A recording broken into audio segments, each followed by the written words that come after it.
Okay students, second salt देखेंगे हम लोग। सेकंड सॉल्ट क्या होगा?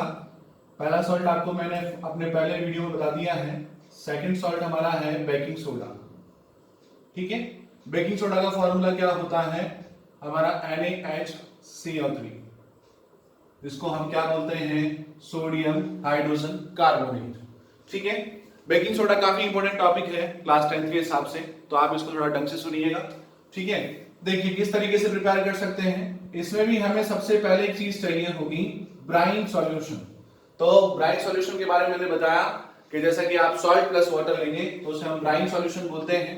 फिर हम उसे एक अमोनिया एब्जॉर्बर टैंक में से पास करेंगे, देन उसे हम एक कार्बन डाइऑक्साइड वाले टैंक में से भी पास करेंगे। तो हमारे पास यहाँ पे दो प्रोडक्ट मिलेंगे, एक हमें मिलेगा बेकिंग सोडा NaHCO3 और एक हमें मिलेगा अमोनियम क्लोराइड। ठीक है, क्या मिलेगा? NH4Cl मिलेगा। तो यही हमारा क्या होता है? बेकिंग सोडा होता है। यह भी अभी मैंने आपको फिर बताया, क्या बोलते हैं इसको? ब्राइन सॉल्यूशन बोलते हैं। ठीक है, ध्यान रखिएगा अच्छे तरीके से।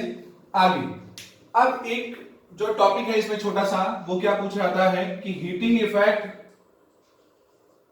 Effect on baking soda. Baking soda पे हीटिंग इफेक्ट क्या होगा, मतलब हीट का क्या इफेक्ट पड़ेगा बेकिंग सोडा के ऊपर, वो देखिएगा जरा। अगर मैं बेकिंग सोडा को स्ट्रांगली हीट करता हूं, ठीक है, आप अच्छे तरीके से जानते हैं कि बेकिंग सोडा कहां पर यूज आता है। बेकिंग सोडा केक बनाने के लिए यूज आता है, या बेक्स के अंदर यूज आता है, जो बेकरी आइटम्स होते हैं उसके अंदर भी यूज करते हैं। दूसरी इंपॉर्टेंट बात, बेकिंग सोडा का इस्तेमाल एंटी एसिड की तरह भी करते हैं, तो आप इस बात का भी ध्यान रखें। तो जैसे ही मैं NaHCO3 को स्ट्रांगली हीट करूंगा तो वो सोडियम कार्बोनेट, कार्बन डाइऑक्साइड और वाटर में ब्रेक डाउन हो जाएगा। अब एक बार मुझे बताइए, एक होता है बेकिंग पाउडर और एक होता है बेकिंग सोडा, दोनों में थोड़ा सा फर्क होता है।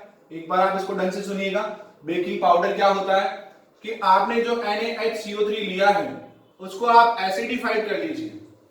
आपका जो नॉर्मली जो खाने के लिए जो आप एसिड काम में ले सकते हो, लेमन वगैरह जो होता है, उसको आप इसमें ऐड करके क्या कर सकते हो, इसको आप Na plus ion CO2 plus H2O में कन्वर्ट कर सकते हैं। तो जैसे आप बेकिंग पाउडर मान लीजिए, नॉर्मली आप जानते हैं जैसे कि हमारी ब्रेड वगैरह जो बनती है, केक वगैरह जो बनता है, उसमें उस पेस्ट के अंदर उसको मिक्स करके जब वो उसको स्ट्रांगली हीट करता है तो वो फूल जाता है, क्योंकि उसमें से क्या बाहर निकलने लग जाती है? CO2 गैस उसमें से बाहर इवॉल्व होने लग जाती है।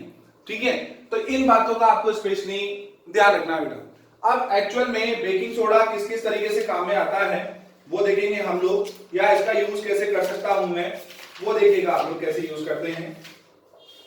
अब सबसे पहली बात, हाइड्रोजन कार्बोनेट को यूज कर सकते हैं as a anti acid.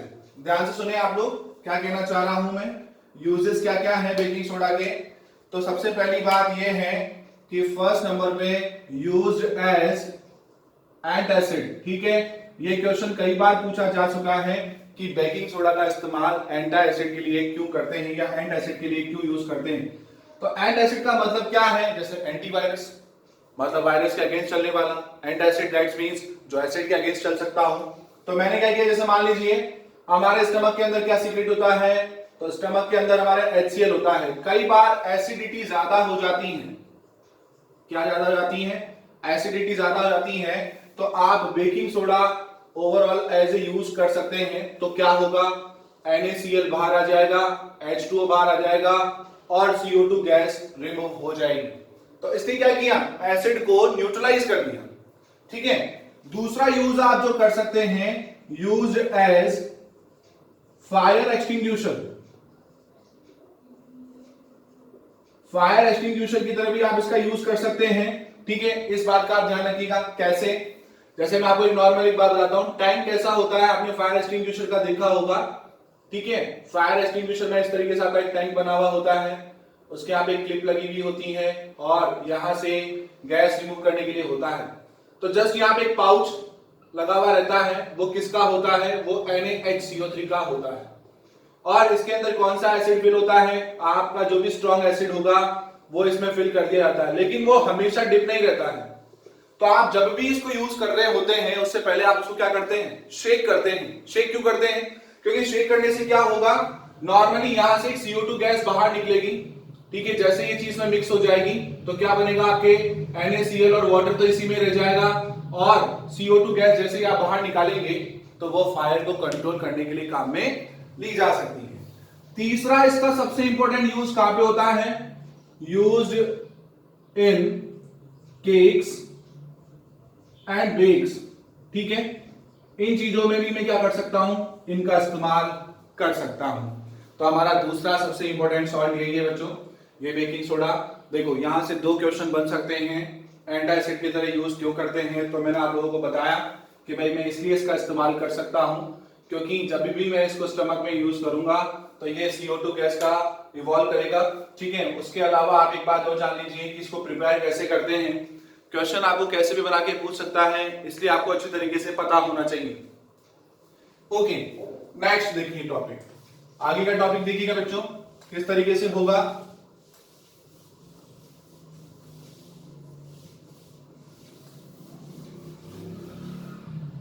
Okay, second topic है, सॉरी थर्ड टॉपिक जो आता है वो है हमारा वॉशिंग सोडा। ठीक है, मैंने आपको बेकिंग सोडा पहले इसलिए पढ़ाया ताकि आपको ये अच्छे तरीके से समझ में आ सके। तो Na2CO3.10H2O ये एक हाइड्रेटेड सॉल्ट है। कौन सा सॉल्ट है, हाइड्रेटेड सॉल्ट। क्यों बोल रहे हैं हाइड्रेटेड, देखो सॉल्ट 2 टाइप के होंगे, एक होगा अनहाइड्रस, एक होगा हाइड्रेटेड सॉल्ट। अनहाइड्रस का मतलब जिसमें केवल Na2CO3 हो, और हाइड्रेटेड का मतलब जो क्रिस्टलाइजेशन करके बनाया गया हो। तो इसको कैसे प्रिपेयर कर सकता हूं, देखो अभी अभी आपने सोडियम कार्बोनेट बनाया था, किससे बनाया था, बेकिंग सोडा से। कैसे बनाया था, जब आपने इसको स्ट्रांगली हीट किया था तो आपके पास ये चीज बाहर आई थी, CO2 और H2O बाहर रिमूव हो गया था और सोडियम कार्बोनेट आपके पास बच गया था। अब सिंपल सा प्रोसेस है, आप सोडियम कार्बोनेट का क्रिस्टलाइजेशन कर दीजिए। तो क्रिस्टलाइजेशन कैसे करते हैं कि सर उसको हीट करते हैं और देन उसको वापस ठंडा कर लेते हैं, ऐसा हमने 9th क्लास में पढ़ा है। ठीक है, तो Na2CO3.10H2O, तो ये आपका बेकिंग सॉरी वॉशिंग सोडा बन करके तैयार हो गया। क्या कहा मैंने अभी अभी आपको कि अगर आप इसका क्रिस्टलाइजेशन करेंगे सोडियम कार्बोनेट का तो आप इसको इजीली प्रिपेयर कर सकते हैं, जो हमारे लिए एक इंपॉर्टेंट टॉपिक है। अच्छा देखो, खास बात यह है कि आपके पास में वॉशिंग सोडा का इस्तेमाल कैसे कैसे कर सकते हैं। तो पहले इसके बारे में कुछ खास प्रॉपर्टी है वो आप लोग जान लीजिए। क्या क्या खास प्रॉपर्टी है, देखो baking soda as a cleaning agent की तरह काम में यूज किया जा सकता है। ठीक है, दूसरा एक और अगर आप बात देखें तो क्या बात खास हो सकती है, नॉर्मली एक बात देखिए, एज ए एल्कलाइन सॉल्यूशन। देखो ये एल्कलाइन सॉल्यूशन होता है, दैट मींस एसिड को न्यूट्रलाइज कर सकता है। ये व्हाइट क्रिस्टलाइन सॉलिड है। अब मैं इसका यूज करके बताऊंगा, देखिए आपके इसके यूजेस क्या क्या हो सकते हैं, एक बार फोकस कीजिए। नंबर 1, सबसे पहले आप इसको यूज्ड एज क्लीनिंग एजेंट की तरह यूज कर सकते हैं। क्या कर सकते हैं, क्लीनिंग एजेंट की तरह इसका यूज कर सकते हैं। दूसरा यूज क्या कर सकते हो आप इसका,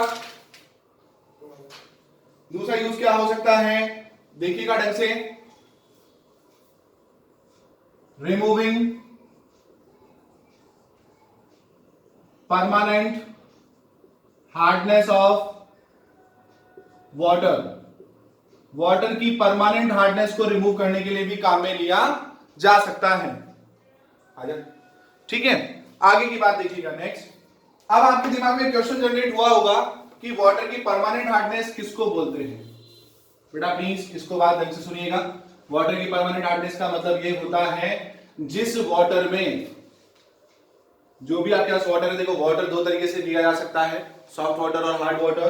तो जो वाटर आपके पास में magnesium sulphate, magnesium chloride, calcium chloride या कैल्शियम सल्फेट, मतलब कैल्शियम और मैग्नीशियम क्लोराइड के सल्फेट अगर हम यूज कर सकते हैं या जिस वाटर में प्रेजेंट होते हैं, वो वाटर हमारा किस में कन्वर्ट हो जाता है, हार्ड वाटर में कन्वर्ट हो जाता है। Used in glass manufacturing, glass की मैन्युफैक्चरिंग करने के लिए भी काम में ले सकते हैं, इस बात का भी आप ध्यान रखिएगा। तो मेनली वॉशिंग सोडा का इस्तेमाल हम 3 चीजों के लिए काम में ले सकते हैं। क्लीनिंग एजेंट की तरह यूज कर सकते हैं, वाटर की परमानेंट हार्डनेस को रिमूव करने के लिए काम में ले सकते हैं, और ग्लास की मैन्युफैक्चरिंग के लिए भी इसका इस्तेमाल किया जा सकता है। तो टोटल हमारे 3 सॉल्ट कंप्लीट हो चुके हैं, ठीक है।